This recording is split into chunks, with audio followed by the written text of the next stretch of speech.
When I was a kid, I always wanted to be a Viking, to fight for what I wanted, to do what I wanted when I wanted to do it. It just intrigued me. I loved it. I loved their mythology. I loved everything about them. I thought it was just amazing. So when my buddy put me on Northgard, I was very intrigued. Northgard was released February 22nd, 2017 for the PC for early release on Steam. And I have to say, it is very good. I was very surprised. And it's a RTS game based on Norse mythology. So right now you can go in and you can fight a bunch of different people. You can ally with your friends and go against other people. You can go on a 1 versus 1 match, a 2 versus 2 match, or a free-for-all up to 5 people, 5 different villages, 5 different clans. Right now the customization aspect of the game isn't really all there. I can see where they're starting to lay the stones at what they want to do, like being able to upgrade buildings, upgrade your troops, so on and so forth, but they haven't gotten there quite yet. They let you do 1 upgrade for everybody, but that's it.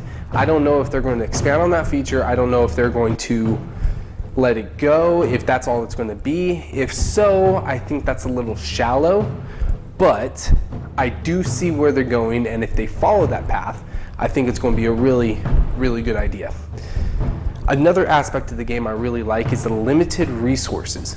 So when you use a resource cache like a stone cache or a steel cache, it's gone, it's done.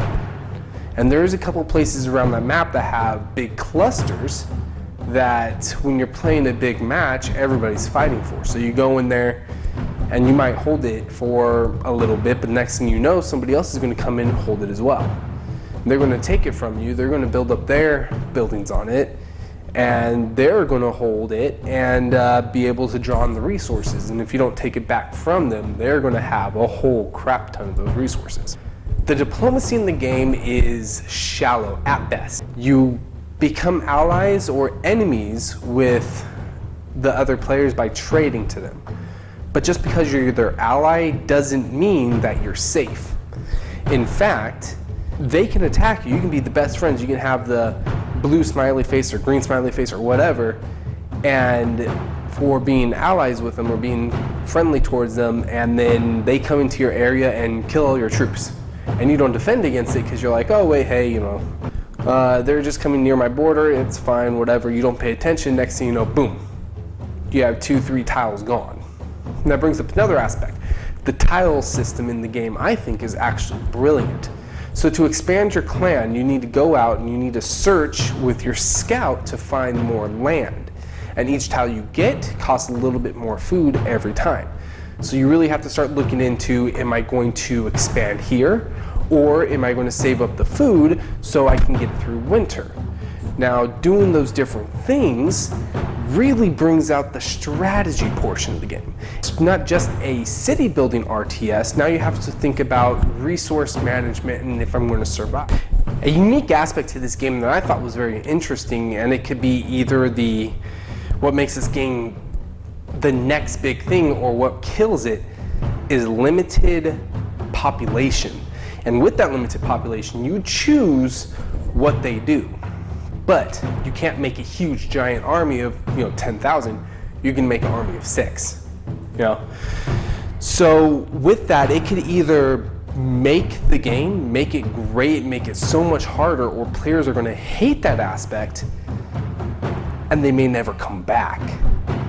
So that is one thing I'm worried about. I myself enjoyed it because it added an extra level and an extra element to it. However, not everyone I talked to that played the game enjoyed it. Actually, after a few games, there's a few people I know that actually quit playing because of it. So I think it really just falls on personal preference in that category.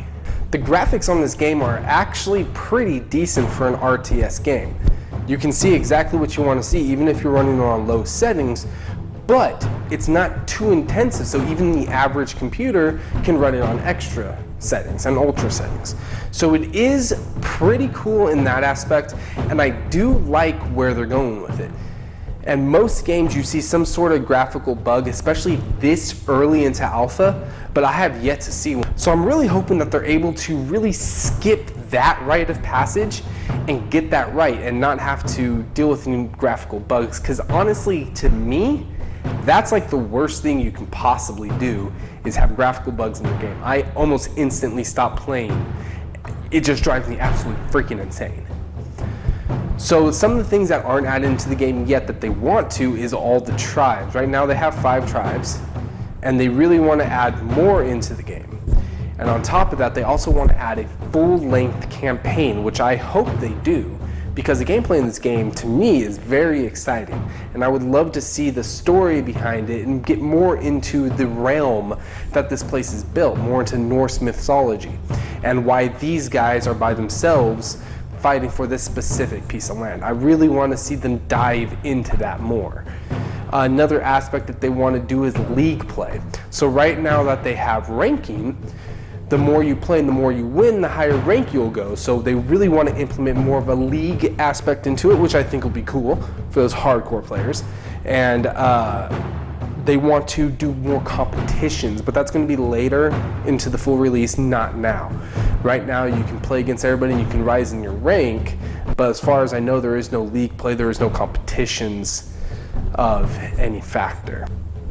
So one issue I'm really having is with the balance of the game. So the game is supposed to have about 5 different victory conditions, but to actually gain victory and dominance, everybody else is going to be pretty much gaining victory in any other one of the 5 ways. So I really think they need to balance that out more, maybe make the troops a little bit stronger, or maybe make it a little bit easier to get warriors without killing your village. And another thing I really want them to expand on is what makes my village happy and what makes it sad. Because right now, all it says is there's a specific number of negatives and a specific number of positives, the positives from these different places, but I have no idea where the negatives come from. I don't know what to do to make them happy. So I would really like them to expand onto that, maybe to let us know, hey, these people are mad because there's not enough houses that's been upgraded, or these people are mad because there's not drinking holes, or whatever, just something to let me know what I can do to make them happy. On Steam, the reactions for this game so far have been very positive, and I completely agree with that. In fact, my reactions are very positive. So this game got a 7.47 on my review, and I know for a fact that if the developers apply a little bit of the stuff that they want to into this game, I know that it can get higher, and I know that I will be re-reviewing this when it gets launched in full, because I want to give you guys, this game deserves a second review when it's in full, because I have a feeling that it's going to be a completely different game by then. So far, Shiro Games, I am impressed. I was impressed by Evil Land 1, I was impressed by Evil Land 2, and now I am godly impressed by Northgard. Please keep up the good work. You guys are pushing out quality games. Alright guys, that's it for this week, and thank you so much for tuning in. If you liked what you see, please hit that like, subscribe, and that little bell to get notified whenever I push out new videos. I'll be doing reviews on games every single week. If you guys missed last week's video, it's going to be right over there. And if you guys want to check out the playlist, it's going to be right over there.